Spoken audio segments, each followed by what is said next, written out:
Addiction ಇಂದ ಯಾವ ತರ ಮೊಬೈಲ್ ಅಡಿಕ್ಷನ್ ಬಗ್ಗೆ ಹೇಳಿ ನನಗೆ. ಇವತ್ತು ಬಹಳಷ್ಟು ಜನ ಯೂತ್ಸ್ ಕೇಳ್ತಾ ಇರೋದು ಯಾವ್ದ್ರಿಂದ? ಮೊಬೈಲ್ ಬಂದಿರೋ ಉದ್ದೇಶ ಏನು ಹೇಳಿ? ಕಮ್ಯುನಿಕೇಶನ್ ಒಂದು ಇನ್ಸ್ಟ್ರೂಮೆಂಟ್ ಅಷ್ಟೇ ಅದು. ಬಟ್ ಅದರಿಂದ ಎಷ್ಟೋ ಜನ ಬ್ಯಾಡ್ ಹ್ಯಾಬಿಟ್ಸ್ ಅನ್ನ ಕಲ್ತ್ಕೊಂಡು ಕೆಟ್ಟದ್ದನ್ನ ನೋಡೋದು, ಕೆಟ್ಟದ್ದು ಕೇಳೋದು, ಕೆಟ್ಟ ಚಾಟಿಂಗ್ ಮಾಡೋದು, ಕೆಟ್ಟ ಫ್ರೆಂಡ್ಸ್ ಜೊತೆ ಇದು ಮಾಡೋದು, ಇದೆಲ್ಲ ಆಗಿ ಲೈಫ್ ಅನ್ನ ಸ್ಪಾಯ್ಲ್ ಮಾಡ್ಕೊಂತಾರೆ. ಅದರಿಂದ ಮೊಬೈಲ್ ಅಡಿಕ್ಷನ್ ಯೂಸ್ ಮಾಡ್ಬೋದು. ಬ್ಯಾಡ್ ಹ್ಯಾಬಿಟ್ಸ್ ಹೆಂಗೆ ಯಾವ ಕೆಟ್ಟ ಅಭ್ಯಾಸಗಳು ಒಳ್ಳೇದಲ್ಲ. ಅದರಿಂದ ಇವತ್ತು ಏನು ಸಾಧನೆಗಳು ನಮ್ಗೆ ಸಿಕ್ಕಿದೆ, ಸಲಕರಣೆಗಳು ಸಿಕ್ಕಿದೆ, ಅದನ್ನ ಸದ್ಬಳಕೆ ಮಾಡ್ಕೊಳ್ಳೋಣ ಅಂತಕ್ಕಂಥ ಸಂಕಲ್ಪನ ನೀವೆಲ್ಲರೂ ಕೂಡ ಮಾಡ್ತೀರಲ್ವ ನನ್ನ ಜೊತೆಯಲ್ಲಿ. ಓಕೆ, ಎಲ್ಲ ಎದ್ದಿಲ್ಲಿ.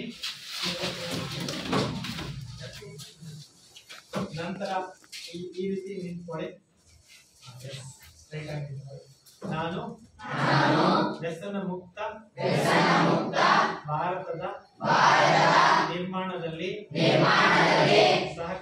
ಸಹಕರಿಸುತ್ತೇನೆ. ಈ ಅಭಿಯಾನದಲ್ಲಿ ಪಾಲ್ಗೊಳ್ಳುತ್ತೇನೆ. ನನ್ನ ಮುಂದಿನ ಜೀವನದಲ್ಲಿ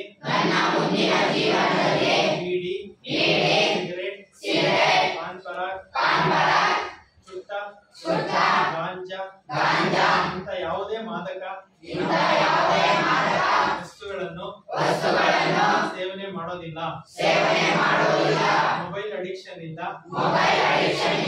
ದೂರ ಇದ್ದು ಶ್ರೇಷ್ಠ ಭಾರತ, ಭವ್ಯ ಭಾರತ, ದೈವಿ ಭಾರತ, ಆರೋಗ್ಯ ಭಾರತ ಕಟ್ಟುವುದರಲ್ಲಿ ಸಂಪೂರ್ಣವಾಗಿ ಸಹಕರಿಸುತ್ತೇನೆ.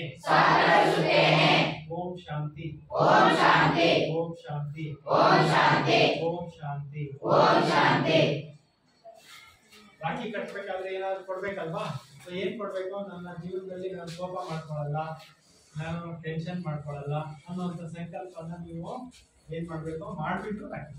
ಇವಾಗ ರಾಖಿ ಕಟ್ಟೋ ಸಿಸ್ಟರ್ಸ್ ಬರ್ತಾರೆ, ನಿಮ್ಗೆಲ್ಲರಿಗೂ ಸ್ವೀಟ್ಸ್ ಕೊಡ್ತಾರೆ, ರಾಖಿ ಕಟ್ತಾರೆ, ಕೊಡ್ತಾರೆ. ಎಲ್ರಿಗೂ ಶುಭ.